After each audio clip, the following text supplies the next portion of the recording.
4 miles in, pace 8:17, time 33:10. All right, guys, today is day number 2 of week number 4. Now, today's an important day, and I want to take a second to explain today and why this is a very important day in the training routine I'm doing. I want to be able to run faster per mile. And to do that, you got to incorporate faster paces. So if we always take the equation 180 minus your age and we try to stay within that zone, that's never going to get us where we want to get to. That's good to use right now consistently, like I'm doing. Like yesterday was that conditioning zone. Thursday and Friday and Saturday this week is all going to be that conditioning zone. But today is a day where we actually are going to bump up the pace a little bit. So today was a tempo run day, and today was all about trying to increase the speed. So here's what I did today to try to bump the pace up a little bit more. The very last 4-mile race that I did was here in town, I was running about a 7:55 mile an hour pace, okay? So I wanted to bump my pace down even more. So what I want to do is I don't want to make a huge jump and try to, push a way better time. I just want to get a better time. So what I did is I backed it down to a 7:30 pace. And my goal is to try to keep it about 7:30 if I can. The range on my watch I set, because I can actually create programs, was a 7:30 to 8 mile an hour pace. But my goal when I looked at my watch was to maintain around 7:30. Then I'm going to take and do a 2-minute period where I'm going to actually give myself like a recovery zone, but I'm still going to run. So that was going to be a 9 to 9:30 mile an hour pace. So the tempo run, what I'm going to do is I'm going to do 8 cycles of tempo running where I do 2 fast, followed by 2 recovery, 2 fast, 2 recovery. That is going to allow me to work with the nervous system and the muscular system together and start getting them to recruit quicker and faster to move the body quicker. So by doing that, I'm going to be able to go out and do it at a period of time, 2 minutes, and then give myself a recovery, and then 2 minutes and recovery. And the purpose behind this is not to go out and just run 3 miles at a 7:30 pace, because now I'm going to a length of time that's so long that I haven't conditioned yet. So it's a matter of bumping up over time. So as these training cycles go on, you're starting to notice that I'm doing like longer runs, longer, faster runs, maybe longer time, faster runs. That's the key, is to condition myself to go quicker when I race. All the other time is about building stamina. It's building the endurance of the body up, stuff like that. Today's tempo run is done. 5.79 miles, 50 minutes, 51 seconds. Average pace, 8:47. All right, today is Wednesday, and I'm not gonna lie, my legs are super sore. Probably the first time it's been sore since I started training about 4 weeks ago. So let me give you guys 3 tips that I use to actually help reduce the soreness. How do I recover quicker? So here's number 1. I'm gonna make sure I get plenty of water in. Water is gonna help flush toxins out of the muscle tissue and out of the body. So I wanna make sure I keep that coming in, plus keep my body hydrated for the muscle tissue itself. All right, the second tip is gonna be this. I wanna make sure I get good stretching in to help loosen the muscle tissue and to help remove the toxic waste, the toxic hormones that kicked into the bloodstream and the muscles, and get that out. Number 3 is this. I'm gonna make sure that I am gonna do some light kind of cardio day. It's not really running, it's just walking. I'm gonna get myself moving around a lot today. Here's why: because my legs feel really heavy right now, and they feel kind of like, almost like they're weighted down with weight right now. And that's because the inflammation, when you work out real hard and real intense, you're actually causing inflammation to the muscle tissue. You're causing tears in there, really is what's happening. So what I want you to think about is this. One little key point that most people don't realize is, if you push yourself through a really hard workout and then you sit there, you probably experience before we get really, really sore later, like the next day and the day after. It's even worse sometimes and whatever, because the hormones that sit into the muscle tissue that cause that delayed onset soreness are sitting there. So kind of picture this for a second. Imagine having a fish tank that has a filter on it. Matter of fact, it's got the water that's kind of dumping in and this tube that's sucking the water back up through the filter. The water looks clean, but if you took a fish net and stirred up the rocks, you're gonna find all this debris in the bottom inside the rocks, because it's not flushing the rocks out. It's only flushing the main water out up above the rocks. Well, our muscles kind of the same way. So our bloodstream is flushing things through, but the rocks are kind of like the muscle tissue, where that segment hormonal type response is sitting there inside the muscle tissue, causing the pain, the soreness, because it's not being flushed out. So how do you do that? You actually get by moving around to get the muscles working. So it's kind of like a sponge of like squeezing it, sucking up new fluid, squeezing it, sucking up new fluid, right? And then when you squeeze it, you're trying to push the old fluids out. That's kind of how I want you to look at muscle tissue in a way. We're trying to cycle the actual blood out of the muscle, put new blood in there to help recover, recoup, and that's gonna help a lot with recovery. Today is Thursday, just finished up a 3-mile run with one of my boot campers. Pace was 11:25. Time 34:14. Gonna take off for 1 mile run right now to finish up my 4 miles today. All right, last mile for mile number 4. This one is a time of 7:32, pace 7:31. Someone the other day is asking me, like, how do you stay motivated to do this, Joe? Like, you've been going out there and like pushing hard, and like I constantly see you doing the work and putting the effort into it. Like, don't you get burnt out in doing this? Like, do you ever lose motivation? And the truth, I don't. And I think this is why. Let me explain this way. I'm here and I want to get here. And this gap in between is kind of where most people should be looking at motivation. And that's the work that you should be doing to get here. See, if you never put in this work right here, you'll never get here. So every day I just put my head down and do the work, and that moves me closer to this. And the closer I get, the more exciting it gets. And that to me is motivation.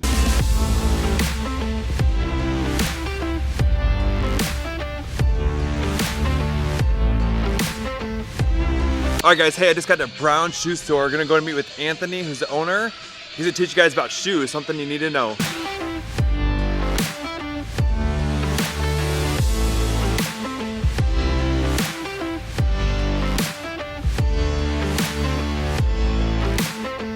All right, guys, hey, what's going on? Joe Howard here and Anthony for Brown Shoe Store. Today, we are gonna talk about something important with shoes because most people pick shoes based on color, and that's not what we want, right? No, not really. I mean, it gets confusing when you look at a wall and there's like 100 shoes and you're like, which one do I get? So yeah, we're gonna go into it. What do we need to know about shoes that's so important? Well, there's different types of shoes, right? There's good shoes and then there's bad shoes. And I know what you're thinking, Browns doesn't carry bad shoes. What are you talking about?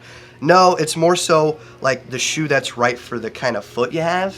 So one of my favorite examples is here, this brand called Brooks.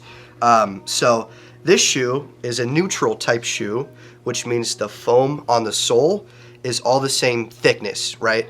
So somebody that has like a pretty good curve to their arch and their body naturally supports the muscles and tendons in their foot would need more of a neutral shoe because, you know, they don't need to be corrected in any way.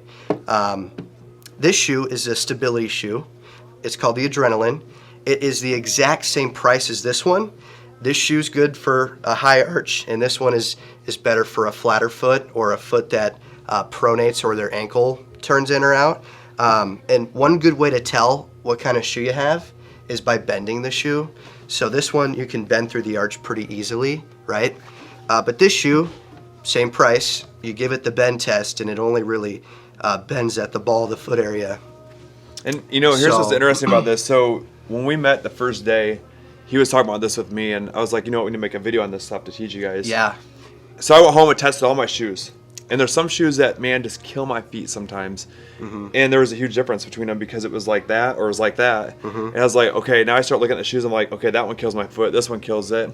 And it's because it didn't have the support that my foot needed. So not knowing that, I'm buying shoes based on color at that point, and now I'm starting to change the way I buy my shoes, specifically for running. As you guys are watching me doing this running series now, I gotta make sure I have that good support the whole time I run. So yeah, some shoes you can roll up into a ball, like, you know, that's definitely not good for your foot. You know, so it's nice to be able to talk to somebody that knows what they're selling and that can measure your foot, scan your foot, and fit you. But it's super important. And it's not that this shoe is a bad shoe. It's just this isn't made for my foot, say. It's made for someone that has a better arch support already built in their body, right? So yeah, their foot naturally is healthier, so they can wear that. Yeah, that's the trick. It's not that they're bad shoes. It's just not the right one for you.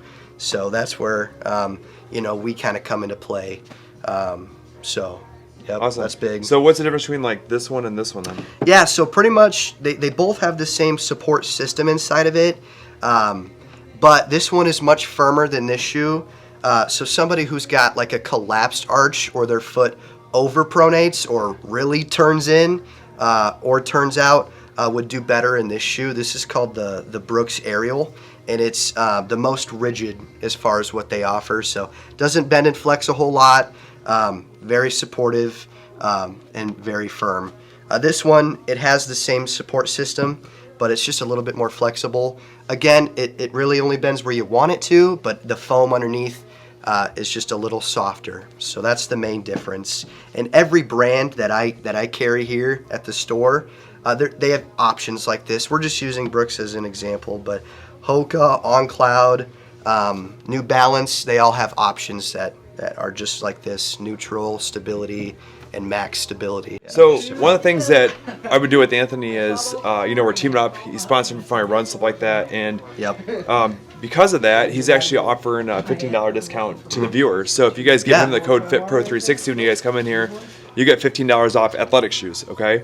So the one nice thing about what they do though is they're gonna do testing and make sure they're getting the right shoe for your foot. So they're not just gonna walk you over and say, what colors do you like, and then pick those out, right? Yeah, which You're not one do gonna you want to that, try right? on? No, we'll take the time. We'll sit you down and we'll measure your feet. And that's what Browns is all about, is taking the time to make sure you're getting into the right shoe. Awesome. Yep. Yeah. Yep. So if you guys get a chance coming down, can you give them your address here? Yeah, so we're on 5th Avenue, 238 5th Avenue South, right here in downtown Clinton. So Yeah, good. Come on down, see these guys. Make sure if you're watching this video right now, write down the code FitPro360 so you get that $15 off your athletic shoes. Is there a limit? If they get like 2 pairs of shoes, they get 30 Oh bucks no, off then? it's unlimited uses. Every pair you want, $15 off all month long. Get 10 shoes, that's like 150 bucks off. Yeah, pretty much. So, yeah, the more you come spend, down. the more you save. Yeah, so. come down and use it. I'm sure Yeah. you won't care. Nope. And get yourself some good shoes.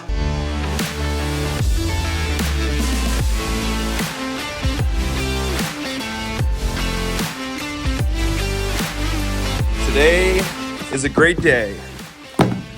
I'll tell you why in just a second. But here's also why, because so far I'm in week 4 and I ran 68.8 miles.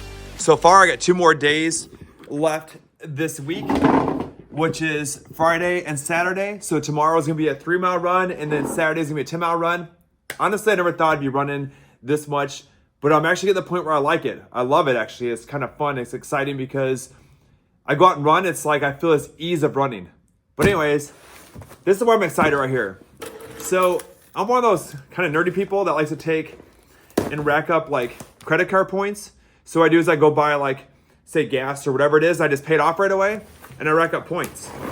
Well, I've had an issue when running that my AirPods have been going dead 4 miles into my runs, and it sucks because I have nothing to listen to.